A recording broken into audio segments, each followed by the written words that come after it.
Olá pessoal, estamos aqui estudando o sistema respiratório. Vamos então aqui resolver a questão de número 21 do Instituto Federal de São Paulo.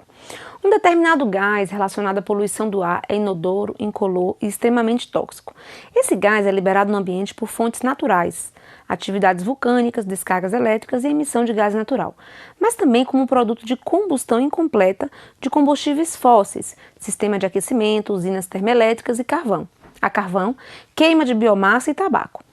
No organismo humano, uma vez inalado, ele é rapidamente absorvido nos pulmões e, na circulação sanguínea, liga-se de maneira estável com a hemoglobina. Essa questão é bem bacana, viu? Impedindo o transporte de oxigênio e causando hipóxia tecidual. Intoxicações agudas com este gás podem levar à morte. O texto se relaciona com o que, gente? Quando a gente trabalhou um pouquinho, né, lá em relação à hematose, troca gasosa, conexão da oxemoglobina com carboxiemoglobina, né? Quando a hemoglobina se liga ao oxigênio, a gente vai chamar de oxhemoglobina. Quando ela se liga com gás carbônico, ela se chama de carboxiemoglobina. E isso é o processo de difusão entre a troca gasosa e fisiológica, né? Nós falamos um pouquinho em relação aos incêndios, a questão da inalação da fumaça, da queima de madeira, produtos fósseis aqui, a gente tem madeira, papel, né? Por exemplo, que libera o que? A gente falou, lembra? Monóxido de carbono. E é justamente a letra C que é o nosso gabarito, tá?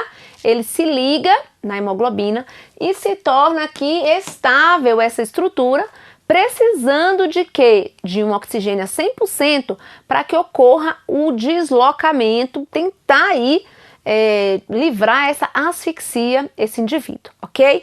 Isso é importante na anatomia e fisiologia? Até para a gente entender essa conexão em relação aqui às estruturas dos gases com a nossa hemoglobina, ok? Então, monóxido de carbono é a substância tóxica aqui relacionada com a inalação da fumaça e todas essas situações aqui que levam à produção desse gás, ok? Questão 22, Corpo dos Bombeiros do Distrito Federal, 2017. A respiração é controlada por um centro nervoso, localizado no bulbo, de onde partem os nervos responsáveis pela contração dos músculos respiratórios. Assinale a seguir o principal músculo inspiratório. Nós temos dois músculos inspiratórios, né? Que é aqui o diafragma, que é o principal, e tem os intercostais externos, tá? Aqui tem como opção escaleno, diafragma, intercostal e peitoral maior. Então, o principal músculo é o diafragma, seria junto ele funcionando com os intercostais externos, né? Como ele botou intercostais de maneira geral aqui, não tem essa opção, né? Aqui tá mais amplo do que o que na verdade é, né? E o peitoral menor e o escaleno seria um músculo aí que poderia ajudar a aumentar mais a caixa torácica quando há uma necessidade de um processo de inspiração forçado, ok? Letra B, o gabarito.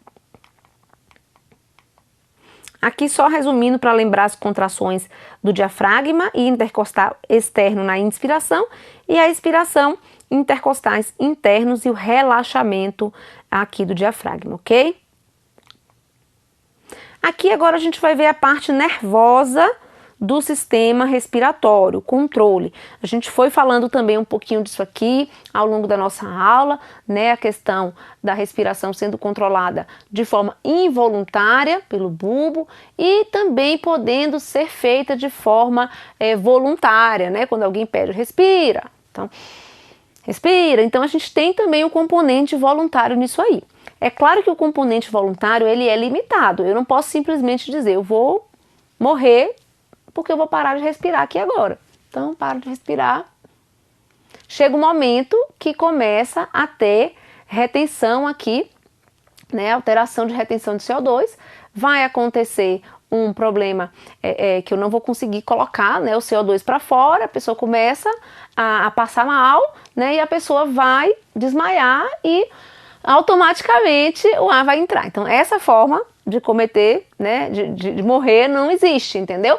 A pessoa, ok, né, vai causar asfixia por uma corda, por alguma coisa que prenda a passagem do ar. Agora, simplesmente parar de respirar não é aqui a forma, né, que vai gerar né, essa parada, porque a gente tem um momento voluntário, mas o involuntário é superior nesse sentido, tá certo? Então, dois sistemas neurais, o comportamental, ou também chamado de voluntário, e o metabólico, que é automático, porque aí esse metabólico depende das concentrações de oxigênio no corpo, que aí é quando ele é disparado, né, quando falta esse oxigênio e tá vendo que não tá conseguindo botar o CO2 para fora, então o automático entra aí. E de forma no nosso dia a dia, né, o automático é que tá ali funcionando.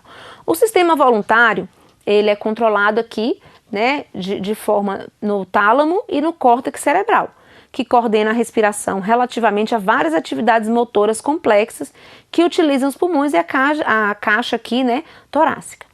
As suas fibras eferentes deslocam-se nos feixes extrapiramidais e fazem sinapse com os neurônios motores dos músculos da respiração, causando uma hiperventilação voluntária. Da mesma forma que se eu paro de respirar, né, a gente vai reter CO2, não vai conseguir botar para fora, gerando aqui uma acidose respiratória. Se eu respirar muito rápido, eu também vou colocar muito CO2 para fora. Eu também vou ter um outro problema, que aí no caso seria o problema contrário, seria uma alcalose, né?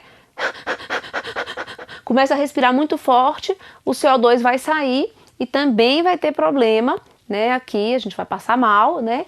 Até você se acalmar e ajustar. Por isso que quando a pessoa respira muito rápida, muito ansiosa, às vezes a pessoa começa a passar mal, né? Os músculos contraem de forma involuntária.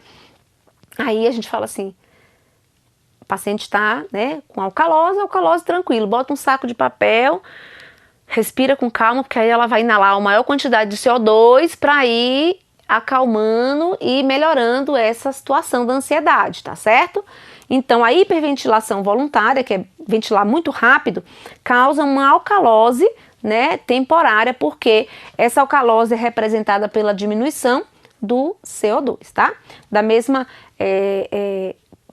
do outro lado, na verdade, da situação, tem a pessoa parar de respirar, para de colocar o CO2 para fora, tá retendo CO2, e aí isso vai gerar, né, uma acidose, que é distúrbio, tanto alcalose quanto acidose, do pH sanguíneo. A gente viu que ele tem que estar no limite ali, né, bem tênue de normalidade, 7,35 a 7,45. Então, dessa forma, o nosso sistema respiratório de controle vai estar equilibrando isso daí, tá? Desencadeando o start da respiração involuntária, né, participando do controle, da compensação disso aí.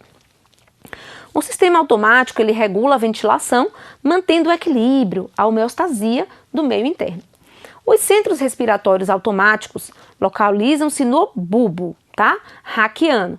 Esse bulbo, gente, é parte do tronco encefálico, a gente também chama medula oblonga, né? Ele é a última parte do tronco e ele conecta o encéfalo à medula. Seguindo por ele ali, já começa depois dele a medula e inclusive é nele que ocorre o cruzamento das fibras nervosas, tá? Que vem lá dos hemisférios direito e esquerdo, nesse momento aí eles cruzam, nesse local. E são responsáveis pela origem e duração aqui nos ciclos respiratórios. A nossa frequência respiratória normal no adulto, e isso muda muito na criança e a depender da faixa etária da criança vai mudando, né? Quanto menorzinha a criança, mais rápido ela respira e a criança também ela tem uma respiração usando muito também os músculos abdominais, tá certo? E a criança, por exemplo, até 2 meses é normal ela respirar até 60 vezes por minuto. Então a criança ela tende a respirar uma maior quantidade de vezes. O adulto vai variar aí, várias literaturas trazem valores às vezes próximos, mas diferentes, mas a maioria da literatura traz entre 12 e 20 os valores de normalidade em incursões respiratórias por minuto. Quando a gente conta a respiração da pessoa, a gente não pode falar, ó, tô contando sua respiração, você finge que tá vendo o pulso, né, e conta a respiração para a pessoa não forçar a respiração voluntária de forma que, né, involuntária mesmo, né, ela tá contando minha respiração, então deixa eu respirar, né, então tipo assim, então é melhor a pessoa não perceber, ok? O controle nervoso, então, automático seria do bulbo, aqui a participação também do nervo frênico, que é um nervo que inerva o diafragma, tá? O nosso corpo possui quimiorreceptores, que estão localizados nas artérias carótidas e aorta, e são estimulados e enviam sinais pelo nervo vago e glossofaríngeo, estimulando o centro respiratório no sentido de aumentar a ventilação pulmonar. Então, esses quimiorreceptores que ficam na artéria carótida aqui do pescoço e aorta, eles vão perceber aqui alterações nos gases sanguíneos, né? Vão captar essas informações e vão estimular aqui a respiração de acordo com esses valores ali. Esses mecanismos exercem o controle da respiração ou com a intenção de aumentar ou diminuir a frequência respiratória ou a amplitude dessa respiração. Olha aqui a questão de número 23. O padrão rítmico da respiração e os ajustes que ocorrem nessa ação particular estão integrados em porções do tronco cerebral, conhecidas como centro respiratório. Desse centro partem os nervos responsáveis pela contração dos músculos respiratórios. A respiração é, portanto, controlada automaticamente por um centro nervoso que se localiza aonde? Se é nervoso, é do sistema nervoso, né, que está saindo. O diafragma não tem nada a ver com o sistema nervoso, né? Ele é o sistema muscular. O bulbo é a nossa resposta, tá? O tronco, ele vem aqui, mesencéfalo, ponte e bulbo. Então, o bulbo é onde vai estar interagindo com a medula, fazendo a conexão entre o encéfalo e o componente aqui do sistema nervoso central medular, ok? Então, aqui é a nossa resposta, porque o bulbo é onde está fazendo esse controle. Medula espinhal. Cerebelo é a parte do equilíbrio e pulmões ele não faz aqui o controle, ele faz a parte operacional, né, da respiração, da troca gasosa. 24. Considerando a fisiologia da respiração, o centro respiratório localiza-se aonde, gente? A gente acabou de ver, só para mostrar que isso é cobrado e é preciso aqui ter essa interação. O bulbo, né? O bulbo é aqui a estrutura do tronco que faz parte desse controle, ok? A hipófise é uma parte do sistema nervoso que controla o sistema endócrino em relação à produção de hormônios, né? A pineal em relação à questão da melatonina, do sono, a alvéola onde ocorre a troca gasosa, tranquila aqui pra gente, né? Aqui agora a gente vai falar um pouquinho da capacidade e volume respiratório, ok? Então, eu tenho o volume total, em que vai ser permitido, né, naquele pulmão. Tem a capacidade vital final da expiração forçada. Tem o volume residual. Essa e outros, né, outros volumes aqui. Essa imagem, eu gosto muito dela, porque a gente consegue entender, né, esses volumes e aprender um pouquinho e lembrar um pouquinho em relação a algumas coisas que a gente foi conversando aqui ao longo da aula, tá? Observe que eu tenho sempre o meu alvéolo com uma quantidade de ar, né, ali guardadinha. Que quantidade de ar guardada é essa? É o volume residual. Mesmo que eu faça a minha expiração total forçada, o máximo que eu posso eliminar é até aqui de ar, tá? Depois dessa capacidade, eu não consigo mais colocar ar para fora, né? Em relação àquele volume ali atingido, tá? Isso graças à tensão superficial aí, alterada pela surfactante, né? Controlada pela surfactante, vamos usar o termo assim. Ok. Quando eu tenho a minha respiração normal, né? Eu tô aqui conversando com você e tô respirando. Esse volume a gente chama de volume corrente, que é aqui, inspirou, expirou, inspirou, expirou, inspirou, expirou, ok? Então, aqui a gente está falando do volume corrente, que é o ar que entra e sai de forma normal, fisiológica, sem forçar nada. Quando eu estou respirando normal e alguém fala assim, respira fundo, aí você vai lá e inspira fundo, ok? Então aqui, a diferença do corrente, né, do máximo de corrente que a gente está para né, a inspiração máxima forçada, a gente chama de volume de reserva inspiratório. Então eu faço a minha inspiração básica, mas se eu fizer encher o máximo aqui que eu consiga o meu pulmão, eu estou usando o volume de reserva inspiratório, ok? Isso aqui. E aí nós temos da mesma forma a expiração, né? E essa expiração também tem a quantidade máxima que eu consigo botar para fora, até porque eu preciso guardar o residual lá, né, de forma que eu não consiga tirar, né, de forma voluntária. Então observe que essa expiração forçada, terminei de expirar, coloco mais ar para fora, isso é o volume de reserva expiratório. Então, enquanto aqui eu tenho o volume máximo de reserva inspiratório, aqui para baixo, a quantidade de ar que eu tiro forçadamente da minha caixa torácica máximo é o volume de reserva expiratório, ok? E tudo isso, daqui até o volume residual, tudo isso aqui é chamado de capacidade vital, ok? Então, a capacidade vital é a soma, né, da quantidade mínima e máxima, aí a diferença, né, da máxima e mínima aí, quantidade de volume de ar que o pulmão é capaz de ter, né? Questão 25, na prova da VUNESP, trouxe aqui uma questão interessante para a gente discutir. Para que a respiração ocorra, é necessário o funcionamento coordenado dos sistemas respiratório e cardiovascular. Não só desses, né? A gente viu que tem que ter também o muscular, o nervoso, tudo envolvido. O sistema respiratório é composto por estruturas envolvidas na ventilação e na troca gasosa. Sobre essas estruturas, analise as sentenças a seguir. Item 1. Os alvéolos são estruturas onde acontece a troca gasosa. Ok. É nos alvéolos que acontece a troca gasosa? Sim. Em que o oxigênio e o dióxido de carbono são transferidos entre o ar e o sangue. Ok, aqui é a hematose, troca gasosa, ok, verdadeiro. Item 2. A faringe é considerada como uma estrutura de função dupla, servindo tanto para a passagem do ar quanto de alimentos e líquidos, ok também, né? A gente viu isso e inclusive reforçamos lá duas questões de outras bancas, né? Cobrando essa questão da faringe, uma parte bem importante, né, para memorização. Item 3. O surfactante alveolar, produzido pelas células alveolares do tipo 2, que são os pneumócitos tipo 2, tem como função principal, ou principal função, né, impedir o colapso dos alvéolos. Ok, o que é o colapso dos alvéolos? É o fechamento desses alvéolos com o nome patológico de atelectasia, tá?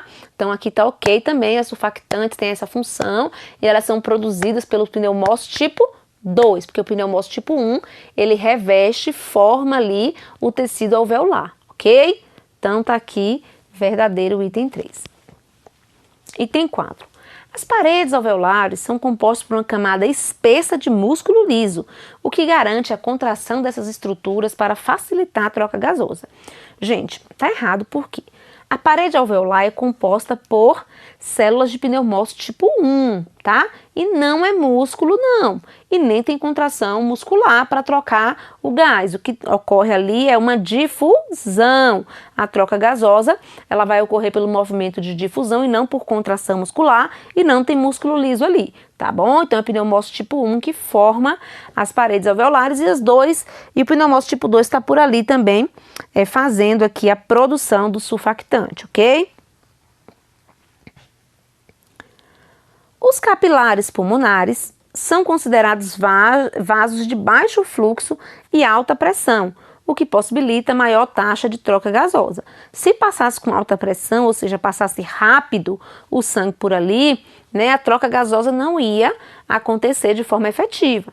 Então, na verdade, a gente tem aqui os capilares com um sistema de baixa pressão. Essa baixa pressão que permite, né, ele é bem fininho, a camada do endotélio de um capilar, né, ele é aqui bem fininho para justamente facilitar essa difusão dos gases, essa troca gasosa, tá? Então, é baixa pressão, funcionamento do capilar. Ou seja, eu tenho aqui o item 1, 2 e 3 verdadeiros e o 3 e o 4 falso. Isso vai estar aqui na alternativa A. Vamos na questão 26 agora, da OCP, no TRT da primeira região de 2018. Referente à fisiologia respiratória, analise as assertivas e assinale a alternativa que aponta as corretas. A respiração é a troca de oxigênio e dióxido de carbono durante o metabolismo molecular. Metabolismo celular. As vias respiratórias, é porque está junto aqui, ó.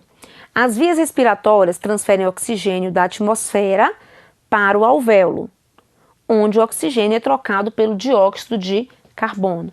É assim mesmo que a gente faz aqui o processo, gente? Sim, tá certinho aqui. Ok, o item 1 verdadeiro.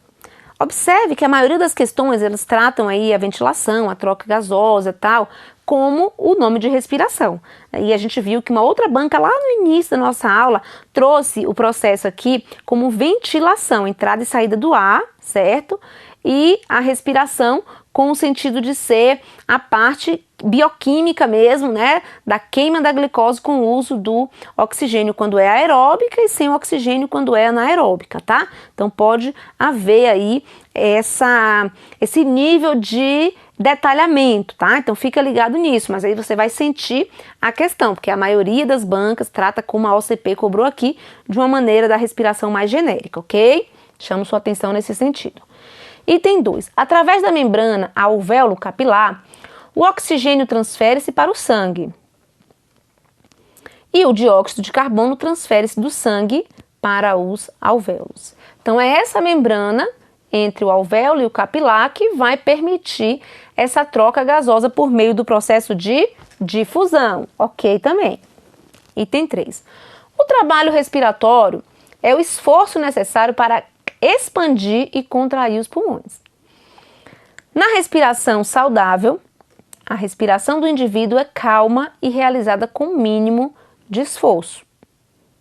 Ok, vai expandir ou diminuir o tamanho do pulmão de acordo com esse trabalho, né, de respiração normal, fisiológica, saudável. Ok. Ele fala contrair e expandir no sentido de aumentar e diminuir o tamanho do pulmão, né? Porque não é ali uma estrutura muscular que forma o pulmão propriamente dito, tá? Presta atenção nisso. O músculo que está fazendo com que ocorra isso com o pulmão é o diafragma e os intercostais, ok? Só porque a gente entender esse expandir e contrair no sentido de aumentar e diminuir, ok? Item 4. Surfactante é um produto químico produzido nos pulmões que tem a função de diminuir a retração elástica dos pulmões e do tórax. Tem nada a ver a surfactante com diminuir a retração elástica, tá? A surfactante, ela permite formar aquele volume residual por conta, né, da tensão ali, né? E dessa forma mantém ali o alvéolo aberto. Então tem nada a ver com diminuir a retração elástica dos pulmões, tá? Errado, falso. Item 5. A atelectasia auxilia na troca normal de oxigênio e dióxido de carbono. A atelectasia é um processo patológico de colabamento dos alvéolos, né? E não facilita, ele na verdade iria dificultar caso acontecesse, ok? Então apenas item 1, 2 e 3 estão corretos, portanto a letra C. Vamos lá, questão de número 27, do STM 2011. Considerando os conhecimentos específicos do enfermeiro em emergência respiratória, julgue o item a seguir. Todas as áreas da cavidade torácica que entram em contato com os pulmões são revestidas pela pleura parietal. Então, em relação à caixa torácica, qual é a pleura que reveste? Pleura parietal, ok? Então, nós vamos estar revestindo internamente a caixa torácica com a pleura parietal e lembra que internamente que envolve o pulmão é a pleura visceral, tá?